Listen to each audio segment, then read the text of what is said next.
influencie no nosso namoro, nos nossos relacionamentos, no nosso casamento, na nossa família, nos nossos negócios, naquilo que temos, naquilo que somos. Precisamos entregar ao Senhor uma santidade. Santidade não é perfeição, santidade é estar separado. E talvez hoje você esteja pronto para se separar ao Senhor, mas de uma forma integral, não de qualquer maneira, não com poucas palavras, não com palavras repetidas, não com aquilo que você ouviu alguém. Hoje eu gostaria de falar com você debaixo do assunto da santificação. Num tempo onde o normal é cometer erros, onde o normal é cometer atrocidades, onde o mundo está de fato entregue aos desejos da carne, nós gostaríamos de pensar um pouco naquilo que o Espírito tem para nós, no processo que Deus estabeleceu para mim e para você quando nos convertemos, que é um processo chamado santificação. Gostaria que você fechasse os seus olhos por alguns instantes, falasse com o Senhor, apresentasse a sua vida diante dele e dissesse: Senhor, eu gostaria de viver de uma forma ainda mais intensa a santificação.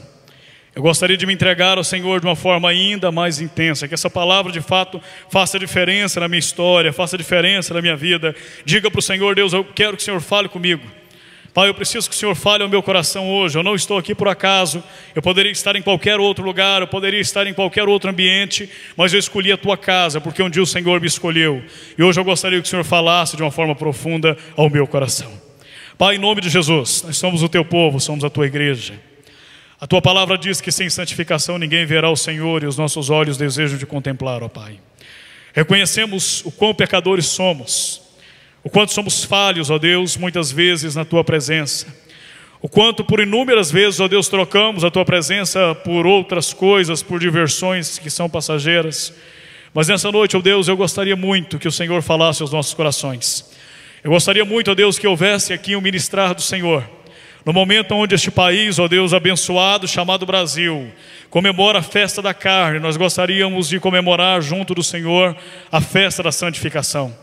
Gostaríamos, ó Deus, que esta noite de fato fosse memorável, que de fato pudesse transformar as nossas atitudes em boas atitudes, assim como a tua vontade, ó Deus, determina sobre nós.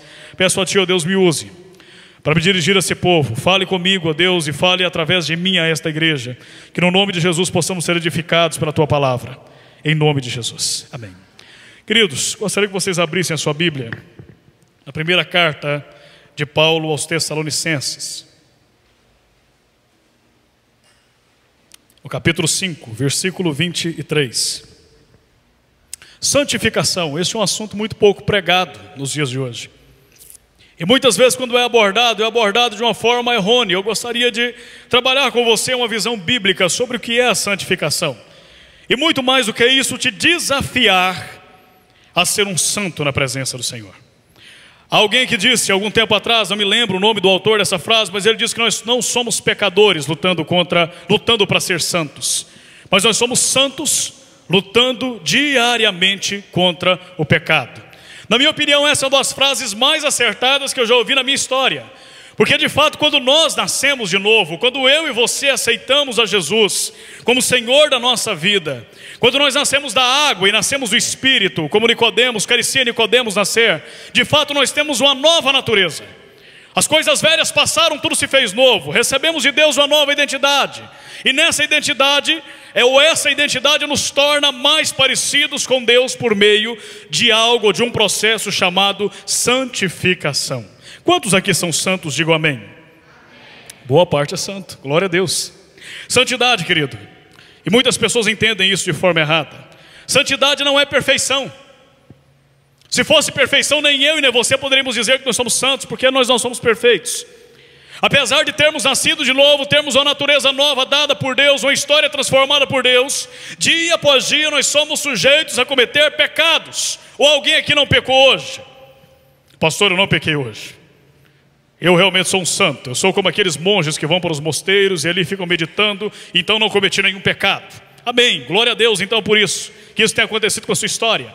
Mas a verdade é que santidade não é perfeição, e Deus não exige perfeição nem de mim e nem de você. O que Deus exige é progresso. E santidade, ou ser santo, nas duas origens da palavra, tanto no grego quanto no hebraico, significa separado. Separado para uso exclusivo de Deus. E dentro disso eu gostaria de pensar com você nesse texto que eu pedi para que você abrisse. Primeira carta aos Tessalonicenses, capítulo 5, versículo 23. Os que encontraram, digam amém. Creio que todos encontraram. Leremos então a palavra de Deus. Que o próprio Deus da paz vos santifique integralmente. Que todo o vosso espírito, repita comigo, espírito. Pode ser melhor que isso, você não está tão cansado assim. Repita, espírito. Alma e corpo sejam mantidos irrepreensíveis na vinda de nosso Senhor Jesus Cristo. Amados, este é um desafio lançado pelo apóstolo Paulo à igreja dos Tessalonicenses. Um falso entendimento de que santidade é perfeição leva algumas pessoas a entenderem que esse desafio lançado é algo que jamais vai ser alcançado pelo ser humano. Mas quando eu entendo santidade, santificação, à luz daquilo que a Bíblia diz, eu vou entender por que é que o apóstolo Paulo chama a igreja de Corinto de santos que estão na cidade de Corinto. Eu vou entender por que é que Deus olha para um ser humano como eu e você, pecadores, cheio de erros, e diz: sejam santos como eu sou santo. A santidade não provém do homem, a santidade provém de Deus. E Deus, na sua infinita graça e misericórdia, decide compartilhar um de seus atributos com o homem, para que o homem pudesse se relacionar com Deus. É difícil falar sobre santidade hoje, sabe por quê? Nesse momento, quando nós estamos aqui adorando ao Senhor, e confesso a você que me surpreende o número de irmãos aqui hoje, por ser um feriado e muitas pessoas estarem viajando. Mas nesse momento, quando você escolheu estar na casa de Deus, milhares ou milhões de pessoas estão nas ruas, se prostituindo, usando drogas, degradando o seu corpo, as suas famílias, destruindo de fato a sua história em uma festa popular do Brasil chamada Carnaval. Eu achei engraçado que algumas pessoas me marcaram essa semana num post no Facebook, que tinha um gatinho, inclusive você foi um, Felipe, Paulo Vitor foi outro, tinha um gatinho carregando um cachorro, não é isso? E aí o gatinho estava falando: pastor, peguei esse aqui querendo pular o carnaval. E aí eu entendi, gabinete nele, né? Respondi: gabinete nele, traz para o gabinete que a gente vai corrigir esse cachorrinho aqui. Mas a ideia de pular o carnaval até que não é muito mal, o problema é participar do carnaval, nós estamos pulando, né? São datas que na verdade não cabem para nós. Então nós estamos pulando essas datas no calendário. Por quê? Porque nós não queremos ser movidos pela carne, amém? Nós não queremos ser movidos pela obra da carne, mas esta igreja deseja ser movida pelo fruto do Espírito. E eu creio que o Espírito está aqui produzindo esse fruto no meu e no seu coração, amém? Quando você recebe, digo amém. O Espírito de Deus está aqui, isso é maravilhoso. O próprio Deus está aqui, produzindo em nós a obra de santificação. O Senhor nos desafia a isso: sejam santos, porque eu, Senhor, seu Deus, sou santo. Lá no Novo Testamento, o apóstolo Pedro vai dizer a mesma coisa na sua carta. Olha, lembrem-se que Deus um dia disse: sejam corretos em todo o vosso proceder, porque vocês têm que ser santos, assim como Deus de vocês é santo. Mas como é que um homem mortal como eu e você conseguiríamos nos santificar a ponto de nos parecermos um pouco mais com Deus? Lembre-se que lá no Éden você foi criado à imagem e semelhança de Deus. Lembre-se que você nasceu para se parecer com Deus. Lembre-se que de toda a criação, de todos os seres vivos criados, você é o único ser que carrega sobre si as impressões digitais, se é que eu posso dizer assim, do próprio Deus. Deus cria tudo pelo poder da sua palavra, mas quando Ele foi criar você, Manilda, quando Ele foi criar você, Ruiter, quando Ele foi nos criar, Ele decidiu colocar a mão na massa e nos fazer para que nós pudéssemos nos parecer com Ele. O problema é que o pecado veio e arrancou de nós uma comunhão com Deus. E a partir daí então o Senhor diz: para que vocês possam se relacionar comigo, há a necessidade de santificação. O pecado não subsiste na presença de Deus. O pecado não pode resistir à presença de Deus. E Deus, na sua misericórdia, Ele decide compartilhar com você e comigo um atributo pertencente a Ele, chamado santidade. E hoje, querido, eu gostaria de pensar até que ponto nós somos santos. Você sabe por quê? Porque a santidade, ela determina até que ponto Deus é Senhor da sua vida. Pastor, Deus é Senhor da minha história como um todo. Deus é meu Senhor, eu adoro Ele aqui no templo, eu levanto as mãos, eu bato palma, eu pulo na presença de Deus, eu quero receber mais do Senhor todos os dias. Mas, querido, Deus não pediu uma adoração somente de lábios. Deus não pediu uma santidade somente de lábios, mas nesse texto a Bíblia está dizendo que o Senhor, o Deus da paz, iria nos santificar. De que forma? Que palavra que está aí no final desse versículo? Ou no meio do versículo 23? Silêncio dramático, abra sua Bíblia de novo em 1 Tessalonicenses 5, versículo 23. A palavra está dizendo, na minha tradução, que o Deus da paz, como é que é, irmão Elias? Integralmente, completamente, querido. Deus não quer você somente pelas metades. Quantos estão entendendo? Digo amém. Deus não quer você só dentro desse templo. Deus quer que você se pareça com Ele de uma forma integral. E interessante, querido, é que essa é uma obra produzida pelo próprio Deus em nós. O que nós precisamos fazer é simplesmente permitir que Ele nos santifique. Há um texto no qual o Senhor Jesus nos evangelhos vai dizer: Pai, santifica-os na verdade, a tua palavra é a verdade. Não há meio de nos santificarmos e nos parecermos mais com Deus, se não observarmos aquilo que a palavra de Deus diz a nosso respeito, querido. E se existe algo que o Senhor Deus, Ele trabalha em relação a mim e a você, é que Ele não aceita uma adoração dividida. Ou eu sou completamente de Deus, ou eu não sou de Deus. Ou a minha vida de uma forma completa reflete a glória de Deus, ou então eu de fato não sou um filho de Deus, não sou um seguidor de Jesus Cristo. Quantos aqui, queridos, vamos imaginar, imagina comigo, exercita um pouco a sua mente. Uma caixa de 5.000 litros de água, é grande, Aguinaldo? É razoavelmente grande, né? Cheia de água mineral da melhor qualidade, lá de São José dos Campos. Eu acho que é essa cidade que tem muita água mineral por conta do aquífero Guarani. Lá naquela cidade, uma caixa d'água maravilhosa, todo mundo gosta de beber água porque sacia a sede. Mas imagine você, 5.000 litros de água, e se aparece um indivíduo e joga naqueles 5.000 litros de água 1 centímetro de fezes. Quem teria coragem de beber essa água? Ninguém? Depende da sede. Você sabe qual é o problema? Em sã consciência, se eu tivesse outra água para beber, você não beberia. 5.000 litros de água contaminado por 1 centímetro de titica. Centímetro de excretos humanos, excreções humanas, deve ser esse termo. Nós não tomaríamos, mas o grande problema é que nós queremos oferecer para o Senhor algo muitas vezes contaminado. Pastor, eu sou 90% santo, só 10% que eu gosto de dar uma pecadinha no final de semana. Deus, o negócio é o seguinte, eu estou te oferecendo santidade da minha palavra, no meu falar, no meu olhar, esquece. Queridos, nós nos esquecemos que o padrão da santidade não é o que eu penso, não é o que eu acho, mas é a justiça e o padrão de existência do próprio Deus. E muitas vezes nós não queremos dar a Deus uma adoração sincera e completa. Deus não admite adoração dividida. Nós não podemos obedecer a Deus só naquilo que nos diz interesse. Não podemos, queridos, porque senão nós seremos igual a Saul.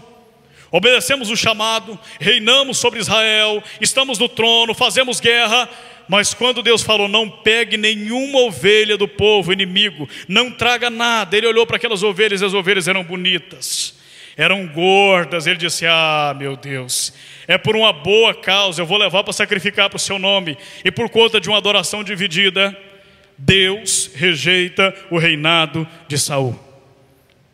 Deus te quer de forma completa. Deus te quer de forma integral, com tudo que você é, com tudo que você tem, com tudo aquilo que você presta a Ele. Deus te quer de uma forma integral. Pastor, eu não vou no carnaval, mas eu não consigo parar de ver a apuração das escolas de samba, aquele homem falando 10, 9,5. Eu não consigo, dá uma comichão, eu tenho que parar para ver. Querido, você está pecando igualzinho. Está gerando lucro para o adversário. Não, eu não vou nas ruas, eu não vou pular carnaval. Quer dizer, eu não vou participar do carnaval. Mas quando dá no domingo, depois do culto, eu vou chegar em casa e vou ver os bastidores da Band de folia. Adoração dividida. Ou nós somos santos e separados para Deus, ou então nós não somos nada.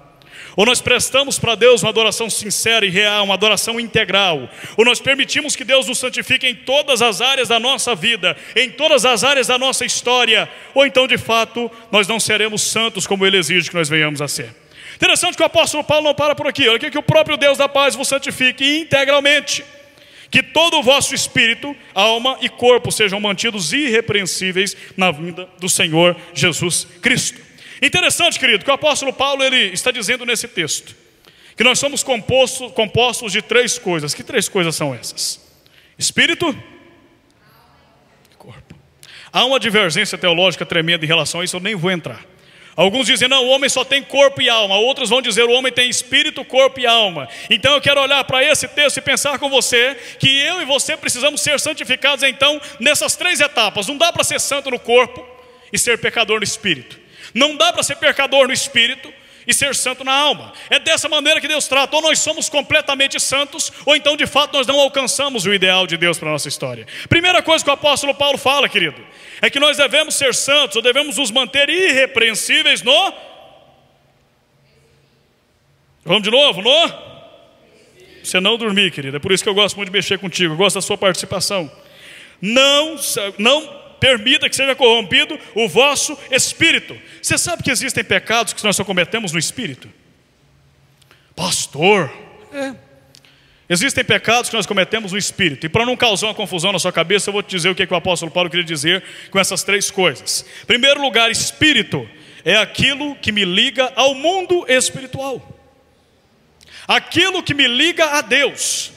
E todo ser humano tem espírito, porque todo ser humano tem sede de Deus, querido. Ainda que ele não admita, mas todo ser humano tem sede de Deus. E existe um tipo de pecado, ou vários tipos, mas eu gostaria de trabalhar um pecado só contigo, que nós cometemos no âmbito espiritual. Sabe que pecado é esse? Idolatria. A palavra de Deus nos diz, em Mateus 6, versículo 24, que nós não podemos ter 2 senhores, e muitas vezes nós temos vários senhores, e não somente 2. Lembre-se que o conceito de santo é separado.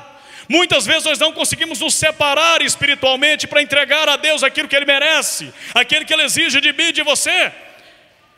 Lá em Mateus 12, versículo 30, o Senhor Jesus diz, amarás o Senhor teu Deus de todo o teu entendimento, de toda a tua força, de todo o teu coração. A palavra toda repete 3 vezes. E quer dizer de fato totalidade, ou seja, Deus não aceita essa adoração dividida. Deus quer você como um todo. Para que você possa se tornar santo, você tem que se entregar a Deus como um todo, não somente por partes. E espiritualmente, querido, eu e você falhamos muitas vezes. Não, pastor, lá em casa não tem nenhum ídolo. Não tem, pastor. Não há nada que me lembre um ídolo na minha casa. Mas muitas vezes você próprio é o seu ídolo. Se eu não tiver na coisa, o negócio não caminha. Se a minha mão não tiver no negócio, a coisa não faz a diferença. E ídolo, querido, não é aquilo que você tem grande apreço, de maneira alguma. Ídolo é aquilo que você põe no lugar de Deus. Por que é que nós batemos tanto na tecla da questão do dízimo aqui na nossa igreja? Temos falado muito. Porque quando eu dizimo, eu digo, Senhor, eu confio no Senhor. O Senhor está em primeiro lugar na minha vida. Agora, quando eu não dizimo, eu faço assim para Deus, Deus, aguenta a mãozinha aí, porque o que eu confio está aqui, está no meu braço, ok? Eu trabalho com o meu braço, é o meu braço que traz o sustento, é o meu braço que compra o pão de manhã, é o meu braço que compra o remédio quando eu adoeço. Mas nós nos esquecemos, queridos, que tudo no mundo está debaixo de um governo de Deus. Não tenha ídolos. Você quer ver um outro ídolo interessante que nós temos muito? Brasil principalmente, time de futebol. Eu sou São Paulino e sou muito feliz por ser São Paulino. Não posso dizer o mesmo dos corintianos e flamenguistas, esmeraldinos, vilanovenses que aqui tem. Mas eu gosto de futebol. Mas eu aprendi uma coisa, querido, com o passar dos anos, que o futebol não pode ter o primeiro lugar na minha vida e na minha história. Eu não posso deixar de estar na casa de Deus porque eu tenho que ver um futebol. Aí você vai lá ver seu time jogar, o seu time ainda perde, você vem frustrado. Por quê? Porque o seu time não tem poderes para mudar a sua vida, somente Deus tem esse poder. Um outro ídolo que se tem em vários lugares, poder financeiro. Ai meu Deus do céu, a bolsa de Nova York quebrou. Ai meu Deus do céu, a bolsa de São Paulo quebrou. O que vai ser de mim? Você nem investe na bolsa. O que vai ser de mim? Tudo vai para o pau agora, nós vamos perder tudo que nós temos, queridos. Amados irmãos, arranque os ídolos que muitas vezes tem na sua vida, na sua história. Arranque os ídolos. Que o seu espírito não seja ligado a outra coisa que não seja a Deus. Que o seu espírito não seja ligado a você mesmo. Não, eu sou bom. Não seja ligado ao seu time de futebol. Muitas vezes a sua família, colocando a família acima de Deus. Não seja ligado à sua igreja, colocando a família acima de Deus. Mas que em primeiro lugar na sua vida, na sua história, esteja um trono dedicado ao Senhor dos Exércitos. Amém? Segunda questão que o apóstolo Paulo aborda, ele vai dizer alma. Interessante. Pastor, alma e espírito não é a mesma coisa? Lá na roça, quando eu via a alma penada, não era espírito que eu estava vendo? Pastor, lá na roça, quando a gente via aquelas coisas, não era espírito, o que era aquilo lá? Há uma diferença, queridos. E lá na língua original, quando nós pegamos espírito, a palavra é pneuma. Quando nós pegamos alma, a palavra é psique. O que você lembra quando eu falo a palavra psique para você? Qual a analogia que você faz? Psicólogo, psiquiatra, psicanalista, todos cuidam da mente.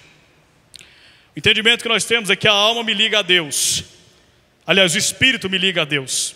E a alma é o poder que Deus me deu para raciocinar.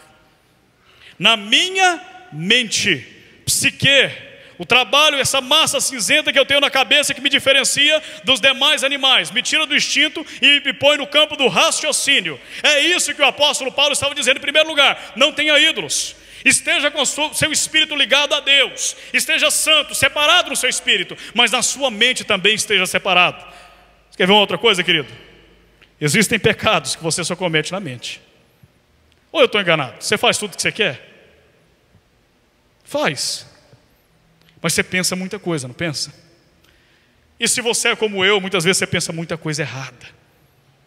Eu não vou falar não, mas na cabeça, né? Se eu pudesse fazer isso. Se eu pudesse agir com vingança. Você nunca pensou quando você vê aqueles indivíduos maus, possessos de televisão, que violentam crianças, que matam pessoas sem nenhum direito à defesa, pessoas que prejudicam toda a sociedade, destroem famílias? Será que você nunca pensou na sua cabeça, mesmo sem falar, olha, se eu fosse Deus eu faria uma justiça pior sobre ele? Se eu fosse Deus eu pesaria a mão mesmo, mandaria um raio do céu direitinho nele, para eliminar o camarada e limpar o camarada da história. Nós pensamos assim. Muitas vezes nós não verbalizamos o pecado. Aí você pensa, pastor, mas pensar não é pecado. A Bíblia diz que Deus sonda os nossos pensamentos. Há um texto bíblico, Romanos capítulo 12, versículo 2, que diz que nós não devemos nos amoldar esse mundo, mas devemos nos transformar pela renovação da nossa mente. Martinho Lutero, o grande pai da reforma protestante, dizia, eu não posso impedir que os pássaros voem sobre a minha mente, mas eu também não, sobre a minha cabeça, mas eu também não vou permitir que eles façam ninhos sobre ela.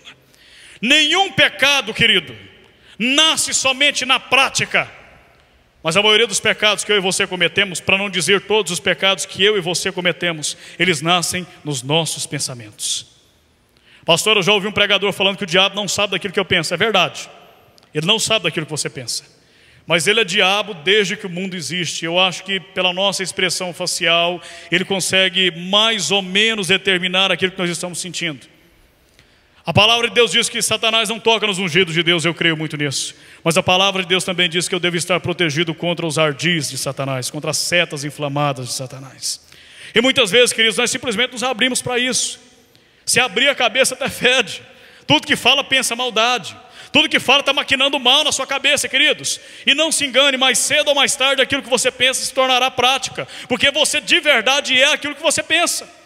Não aquilo que você faz, mas aquilo que você pensa. Aquilo que está no seu interior. E existem esses tipos de pecados que eu e você devemos nos afastar deles de uma forma completa. Pastor, eu não tenho ídolos em casa e de espírito eu passei de boa. Não tenho ídolos de maneira alguma. Deus está em primeiro lugar na minha história. Mas eu tenho alguns pensamentos que são terríveis. Eu tenho alguns pensamentos que são para destruir. E Deus hoje, querido, está nos chamando a atenção para que nós possamos consagrar a Ele também os nossos pensamentos. Lembre-se que você não é um pecador lutando para ser santo. Você é um santo lutando contra o pecado. Amém? Isso começa na mente, na batalha. Está lá em Efésios capítulo 6, a armadura da fé. A Bíblia fala sobre o capacete do quê? Da salvação. Os nossos pensamentos têm que estar ligados naquilo que Cristo um dia fez por nós. Capacete é proteção para a mente. Está falando do capacete da salvação. Em um outro texto, se não me engano, o apóstolo Paulo vai dizer: tende em vós o mesmo sentimento que houve em Cristo. Em um outro texto, o apóstolo Paulo ainda vai dizer que nós devemos ter a mente de Cristo. Devemos pensar como Cristo pensou.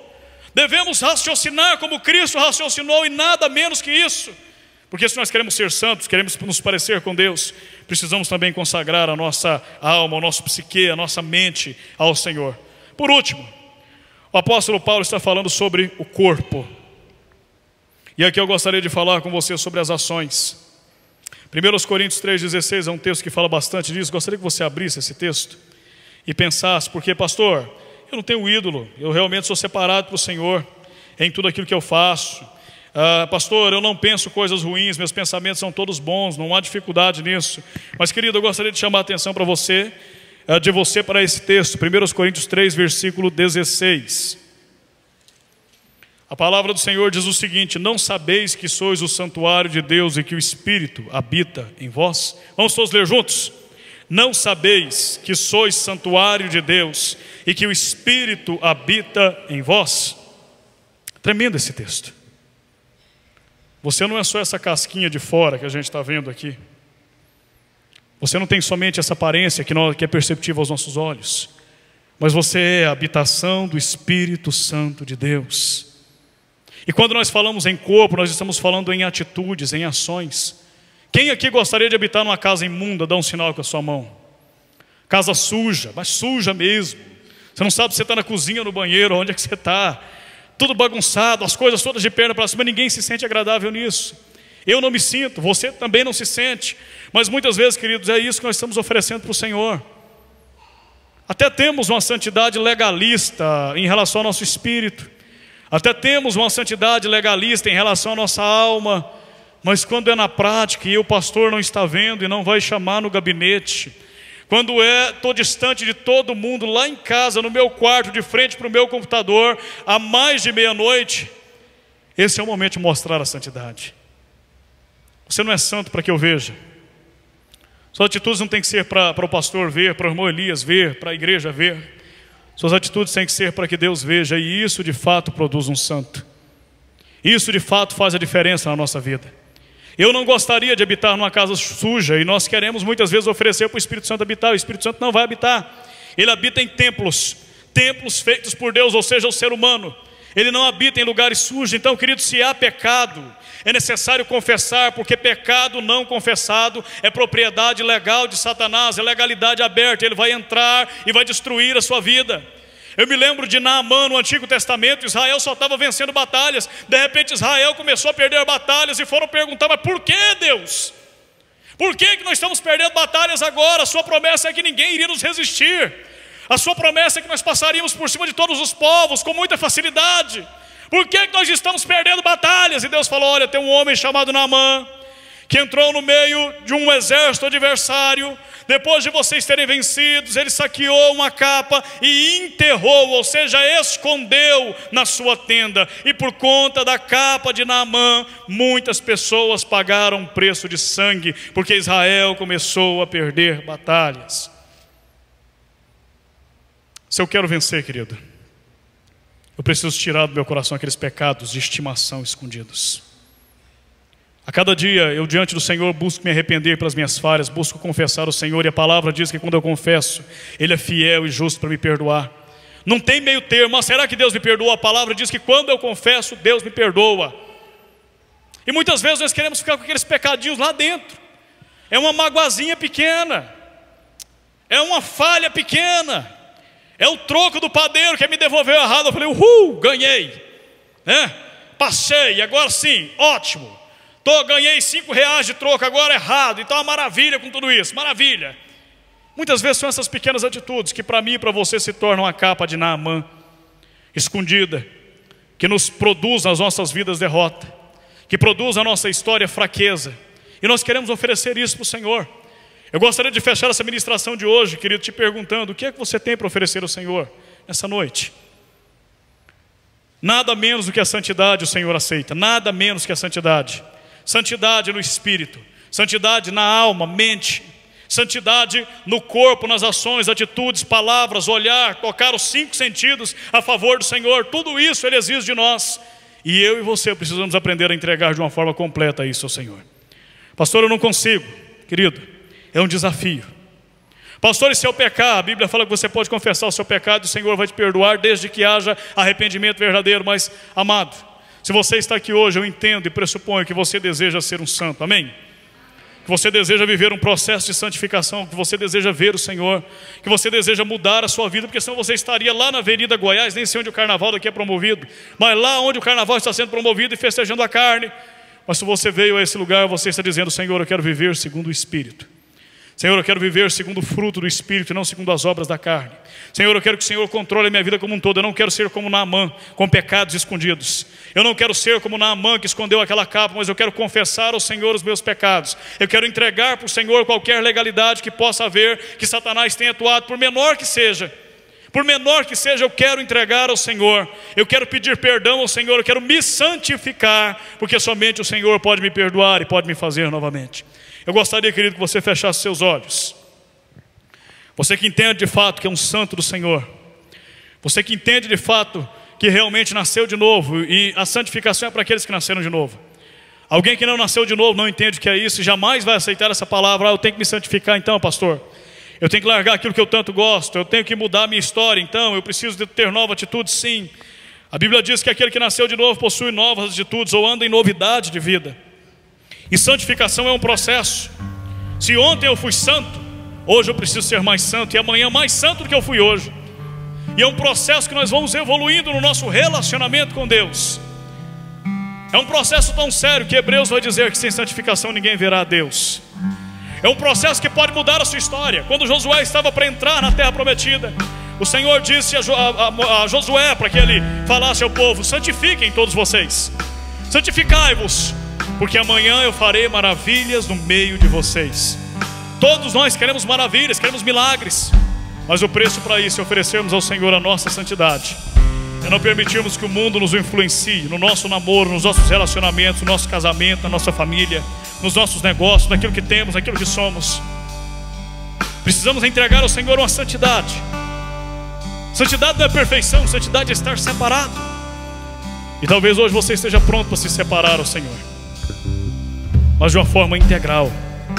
Não de qualquer maneira, não com poucas palavras, não com palavras repetidas, não com aquilo que você ouviu alguém dizer, mas com aquilo que você é. E Deus hoje está nos despertando para viver essa santidade vinda do Senhor. Deus não será nada na sua vida se Ele não for o primeiro lugar. Deus só aceita o primeiro lugar. Ele não admite nada a menos que isso. Eu gostaria, querido, que você orasse ao Senhor nesse momento e falasse com Deus: Deus, eu quero me entregar ao Senhor. Eu quero ser santo. Eu quero ser santo. Eu quero colidir com o mundo. Eu quero romper esses limites colocados pelo mundo, que eu tenho que ser igual a todo mundo. Eu quero agora ser santo. A minha vida tem que ser diferente. A minha história precisa ser diferente. Os meus negócios, o meu falar, aquelas piadinhas indecentes que eu gosto de contar, Deus, eu não vou contar mais elas. A mentirinha do gasto de cada dia, Deus, eu não vou fazer mais isso, porque eu não quero ter a capa de Naamã em mim. Eu quero ter a capa de Elias, eu quero porção dobrada. Eu não quero a capa que me traga desgraças para a minha história, que traga derrota para mim e para aqueles que estão à minha volta. Ore ao Senhor agora, querido, e confesse ao Senhor. Confesse ao Senhor. Diga para Deus, querido, você sabe onde você errou. Você sabe onde estão os seus pecados. Você sabe onde está o seu pecadinho de estimação que você não quer abrir mão. Ah, pastor, mas é tão bom falar besteira. É tão bom quando eu vou na padaria, o padeiro me devolve o troco errado e eu ganho lucro sobre isso. Pastor, é tão bom deixar de vir para a igreja para ver o meu time jogar. É tão bom deixar de estar na presença do Senhor para fazer outras coisas, amado. Ou nós amamos a Deus sobre todas as coisas, ou nós não amamos a Deus. Ou Deus será o primeiro lugar na sua vida, na sua história, ou Ele não será nada na sua vida, na sua história. Esse é o tempo de buscarmos a santidade, a santificação. Porque a santificação não é uma barreira entre nós e Deus, mas é o único meio pelo qual temos para nos relacionar com Deus. A santificação é aquilo que nos faz mais parecidos com Deus. Aquilo que Satanás um dia roubou de nós, que Lúcifer arrancou de nós no Éden, de ser a imagem e semelhança do Altíssimo. Através da santificação nós podemos retornar a ser aquela imagem e semelhança do Deus vivo. Senhor, em nome de Jesus, esta igreja está diante de Ti, ó Pai. É diante do Senhor que nós confessamos os nossos pecados. A Tua palavra diz que quando nós confessamos nossos pecados a Ti, o Senhor é fiel, o Senhor é justo para nos perdoar os pecados, nos purificar de toda a nossa imundícia. A Tua palavra diz que o sangue de Jesus Cristo, Teu Filho, pode nos transformar e nos tornar mais alvos que a neve. Nós queremos nos agarrar, ó Deus, a esses textos, queremos tomar posse dessas palavras. E confessamos diante do Senhor, ó Deus, as vezes que nós falhamos, que nós erramos, que nós falamos que não deveríamos falar, que nós agimos como não deveríamos agir, que olhamos que não deveríamos olhar, Às vezes, ó Deus, que nós trocamos a tua presença por prazeres desse mundo. Às vezes, ó Deus, que nós trocamos a tua presença porque nós simplesmente entramos no comodismo produzidos pelo pecado, Pai. Nós clamamos ao Senhor: Deus, vem nos perdoar. Vem nos perdoar, Pai. Perdoa cada pessoa, Deus, indiferente do pecado que cometeu, se é pequeno ou se é grande. Meu Deus, traga sobre essas pessoas o alívio do perdão que somente o Senhor pode conceder ao teu povo. No nome de Jesus que eu peço a Ti isso, Senhor. Que possamos nos parecer mais contigo, que possamos nos aproximar mais do Senhor, que possamos ser mais íntimos do Senhor, ó Pai. Porque os nossos olhos querem Te ver e através da santidade cremos que o veremos, ó Pai.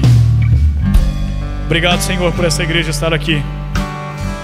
Igreja que busca a santidade, igreja que tem lutado para ser santa. Que a cada dia, Senhor, o Senhor nos ajude nessa nossa caminhada. Que a cada momento, Senhor, o Senhor possa de fato transformar a nossa história. Ontem nós buscamos ser santos, hoje nós buscamos ser mais santos do que ontem. E que amanhã, Senhor, nós sejamos ainda mais santos para oferecer ao Senhor de fato uma santidade integral, como o Senhor exige de nós, ó Pai. Obrigado, Deus, pela Tua palavra revelada. Obrigado, Deus, pela Tua palavra aplicada aos nossos corações. É o que nós oramos agradecidos, em nome de Jesus. Amém. Amém, queridos. Levante sua mão direita para cima, se você pode. Se não pode, levante a esquerda, não tem problema. E diga assim: eu sou. Aliás, eu não sou um pecador lutando para ser santo. Agora fala mais forte: eu sou um santo lutando contra o pecado. Amém? Glória a Deus, em nome de Jesus, que o Senhor nos abençoe, para a glória dele.